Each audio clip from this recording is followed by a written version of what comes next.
Hi, this is Corey Johnston, and today's lesson is going to span the range of the first half of the 28th chapter in the book of Proverbs. We're going to take this 28 verse chapter divided into two. We'll cover the first 14 verses today. We'll save the remainder 14 for a later lesson, but what we want to do as per custom is review what we read in the second half of the preceding chapter. And the predominant concept which proliferates to the top is the concept of refining. There are three verses in this stretch we're going to review, the first of which is the 17th verse. This is a famous, oftenly recited verse. As iron sharpens iron, a man sharpens the countenance of his friend.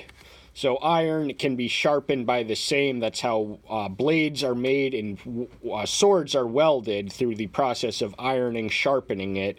And much because the Christian life is not to be a solitary experience, we are to exist in community and as relational creatures. What are friends for but to bring out the best in us, to improve us and refine us? So find a friend who will bring out the best in you, who will tell you the discomforting but necessary truth in a gentle enough way that can urge you to the correct course of action. But this is what friends are for. We exist to improve and better the lives of our counterparts. And it's a mutual feeding process. So the refinement does take place in relationship. It's not enough to have communion with the Father. You have to have spiritual accountability buddies out there in your midst to enable you to become who He intends you to be. A refining pot is for silver and a furnace for gold. So a man is tried by his praise. So the physical refining process would have consisted of a pot, and that's where the silver and the gold would have been poured in and melted and refined to eliminate any of the impurities in order to make it for a more resplendent product, a finished physical product. But the spiritual analogy that's the physical foundation of the spiritual metaphor. We are similarly tried and refined and everything else by praise. So it is a mark of wisdom to respond to praise with humility, to not seek after praise, and to let another one do the praising for you rather than to exalt yourself on your own pedestal. So this is also what friends are for, to do your bragging so that you don't have to. 22nd and final verse. Even if you pound a fool in a mortar with a pestle along with crushed grain, his folly shall not leave him. So the entire purpose of resorting to physical discipline is to stimulate correction and discipline. This pain is an effective educative instrument, especially for the foolish people, because they can't process logic or reason. They lack common sense, so you have to beat the foolishness out of them, much in the same way that you would a child. It's not child abuse to lovingly spank your child on the bottom when he gets out of line, and they used rods in the ancient world. That is endorsed by Bible, but with fools, this implies a grown man. Once you're at a certain age and you're just so bound up and defined and constitutionally incapable of amending of your foolishness, then there is no amount of external or physical pressure that can beat the fool out of you. But elsewhere he does say that the rod is made for the back of a fool. Now this marks the 28th chapter, the lesson itself, first verse. The wicked shall flee, though no one pursues, but the righteous are as bold as a lion. Now, fear is alternately one of two things. It is a rational response to a real danger, or it is an irrational response to a perceived danger. It's not cowardice to have fears. Courage is not the absence of fear. It is the confronting and the conquering of those fears. Now, if we have the fear of fire burning your hand is a legitimate one, so it would not be cowardly to stay away from the fire, because that poses a real and present and proximate danger. But if the entity you imagine, this it's a sign of wickedness in the fallen nature to have irrational fears. That is the sin of cowardice. And it's not by accident that cowards are at the top of the list. In Revelation 21:9, there is no such thing as a cowardly Christian. That is a contradiction in terms. There is no such creature on God's green earth, because what do we read in one of the Timothys? That Elohim has given us a spirit of encouragement, not timidity. So it is a sign of righteousness. The bold proclamation and the witness is a sign and symbol of righteousness, as bold as a lion. A lion, we read in the 30th chapter, in the 30th verse, is the mightiest creature. It backs not away from any challenge, and so too must we be similarly minded and oriented as apologetics and witnesses. We have to go in there, tread where no man has tread before, blaze our own paths, and get the word across by any legitimate means necessary. And this also, the covenant, this is closely connected to the covenant. One of the promises in Leviticus 26:37 is that if you disobey the covenant, you will be frightened by the mere sound of a leaf blowing in the wind, and that's going to cause you to flee even though no one pursues them. So that is a consequence of our sin and fallen nature, to be governed by irrational fears, threats with no bearing in reality. We do want to differentiate and distinguish between the difference between cowardly fears and courageous fears, because remember, courage is not the absence of fear. In fact, without fear, courage cannot exist, because you have to confront it and conquer it. Because of transgressions of a land, many are its rulers, but by a man of understanding and knowledge, right is maintained.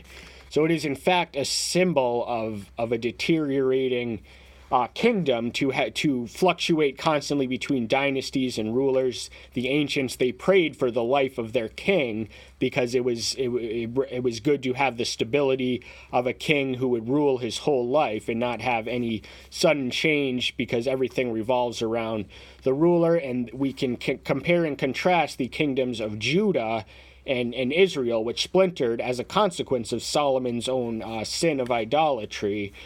But the line of David was maintained all the way till 586. That's when the Babylonians came in, and the independent covenant nation ceased to exist for all intents and purposes. But Israel, to the north, their end came a lot quicker in 722 BM by the Assyrians, and they had a fluctuation of dynasties. There was, there wasn't the unbroken continuum.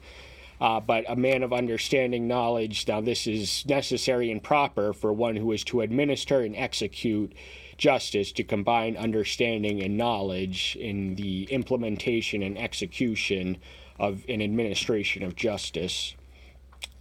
A poor man who oppresses the poor is a sweeping rain that leaves no food.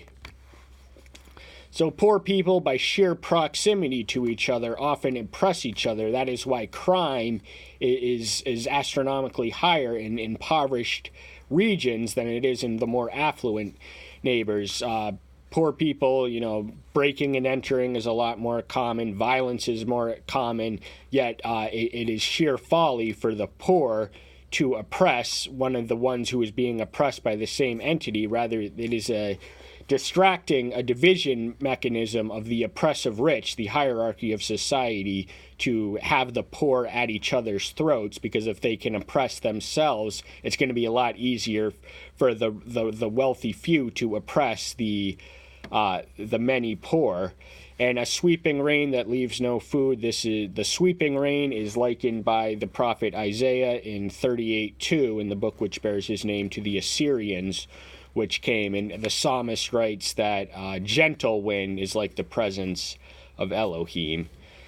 Those who forsake the law praise the wicked. Those who keep the law strive with them. So there's a dichotomy between two outlooks and two outcomes. The outlook is if you forsake the law for your own conscious, deliberate decision, choose to neglect, it goes in one ear and out the other. You can understand it intellectually, but you reject the application of what you understand in the abstract into practical. And this is one of the consequences of forsaking the law, which is a moral compass and provides imperfect man with a perfect moral standard, is that they will praise and delight and gravitate and themselves be wicked. They will not only be wicked, they will praise wickedness. But those who keep the law will be grounded in the firm foundation of moral absolutes, and they will recognize and confront wicked people, and they will engage them as spiritual warriors. Evil men do not understand justice, but those who seek Yahweh understand all.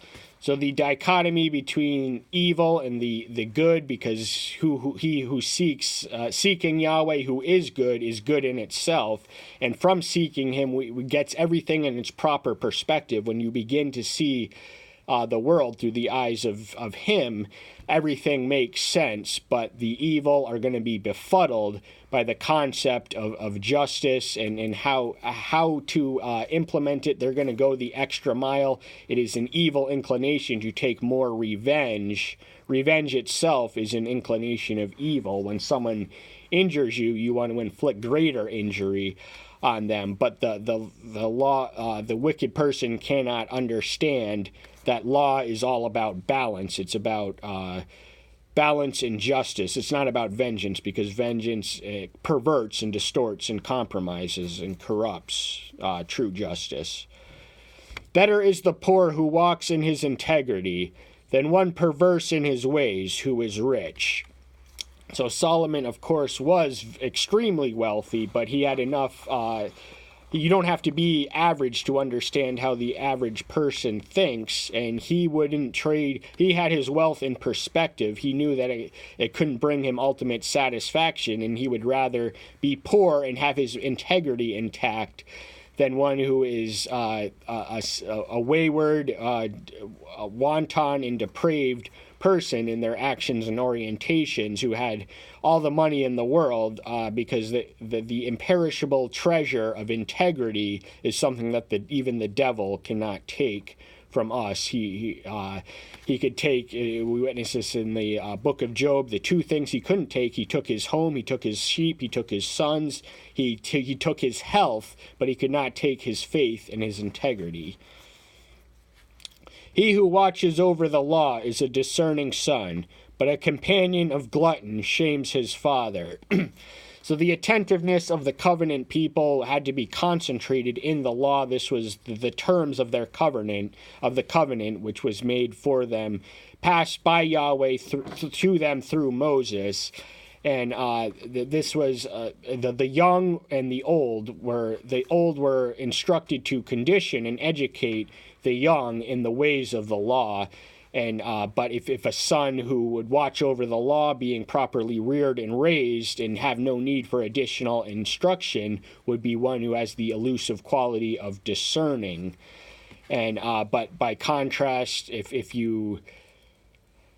all your friends are gluttons, that means they carnally consume for the sake of pleasure beyond what is necessary or healthy. This is a source of shame to a father, because show me your friends and I'll show you your future. If the father can only influence so much on the son is going to be influenced by the friends and the company he seeks, and it will bring shame, because it reflects poorly on him to see a son be himself a glutton who surrounds himself with gluttons and just everything else. He who increases his possessions by interest and profits gathers it for him who shows favor to the poor. So the practice of usury, that was the practice of lending money with exorbitant interest rates. The Israelites were forbidden, moneylenders were forbidden to charge interest to fellow Israelites. They were permitted to do so to Gentiles, and they were forbidden. They were to be a lender nation, not a debtor nation.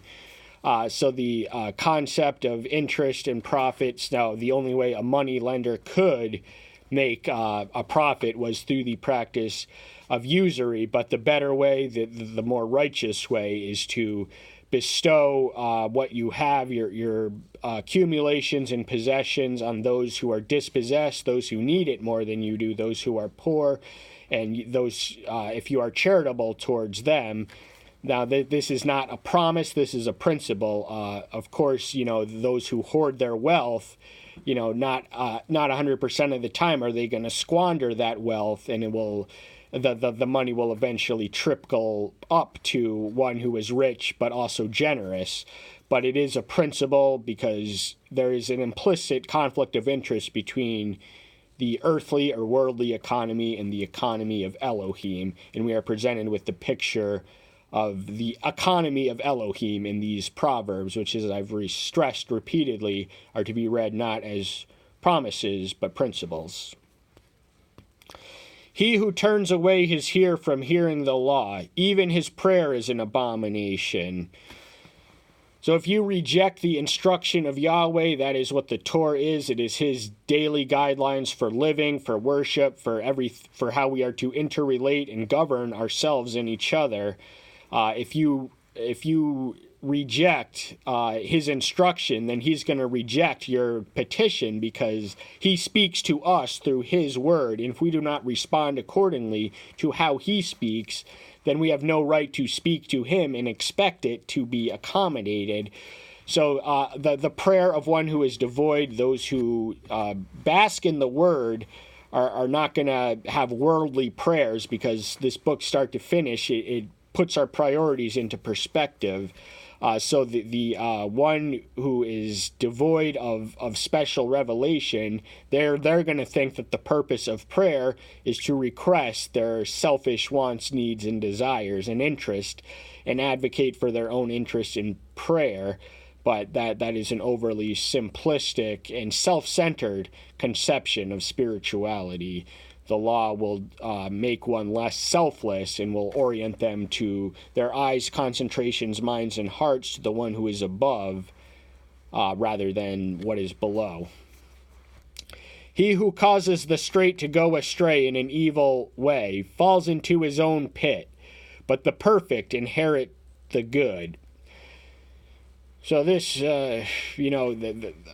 straight people, upright people, righteous people, they have the potentiality and the culpability to be corrupted, and you can tempt them and manipulate them and to abuse their agency towards evil. But that is a special kind of sadism to spot the pure qualities in a human being and say, I want to bring him down to my level. I'm going to cause him to be astray and do that in evilly. But if you seek such ones, you're going to fall into your own pit. You're going to try and expose them as evildoers, but you will expose yourself as a doing evil just for trying to entice such a one. But the perfect is not an absolute term. The absolute perfection exists and consists and is compiled and compounded within divinity, but from a human lens, we are imperfect creatures, we are mortal, we are frail, but we are to strive towards perfection. Be ye perfect as your Father in heaven is perfect. We read of it in Matthew 5:48, and we are promised to inherit the good, but again, this is a principle, not a promise.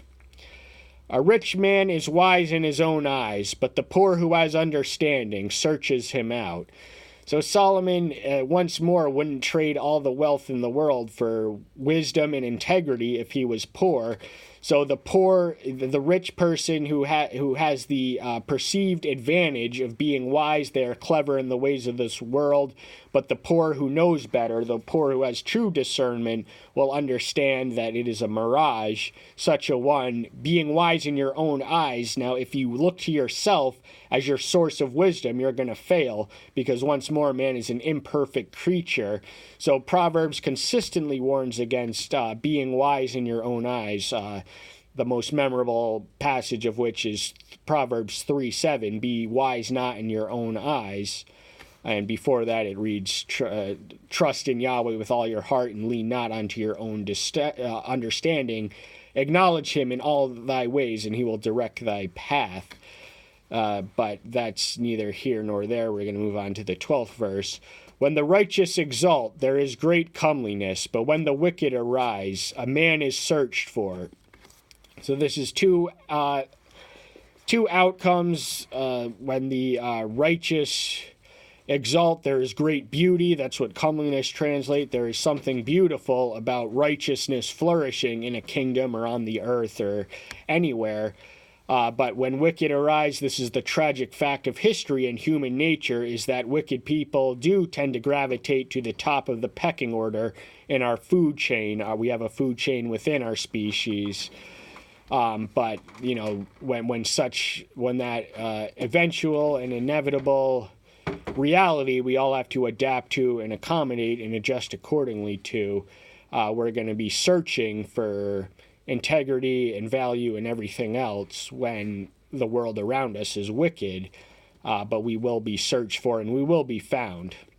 He who hides his transgression does not prosper, but he who confesses and forsakes them find compassions. So we are all sinners. There's nothing we can do about it. We are sinners by nature and not by choice.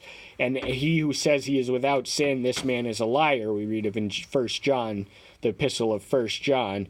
But there are, if you try and conceal and sweep your wickedness under the rug, your sin will find you out. Numbers 32:23. And of course, you can keep all your secrets will one day be exposed. Luke 12:2.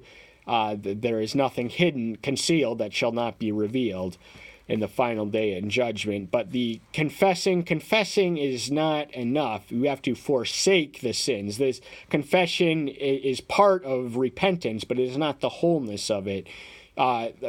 Repentance begins when we name our sin, we name it out loud, we identify it by name.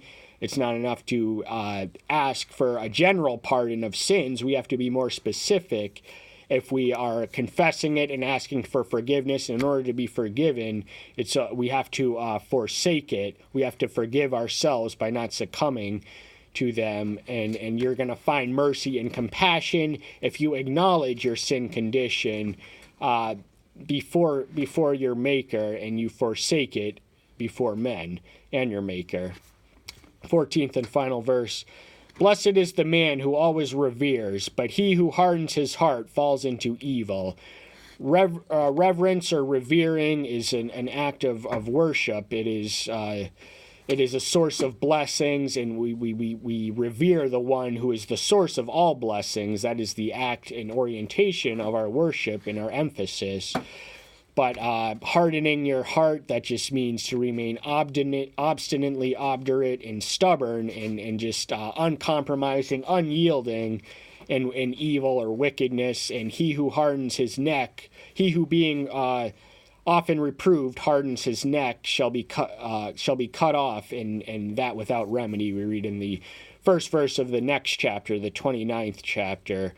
But the concept of hardening is just to retreat into your stubbornness. So you can harden your heart, neck, mind, or anything else. We want to keep our hearts and our spiritual receptors open and pliable so that the seed can be planted and fertilized in it. And I hope that's the reason you're here. That's all the time we have for today. Thank you so much. I'm so glad to see you. Take care until next time. I'll see you then. Bye-bye.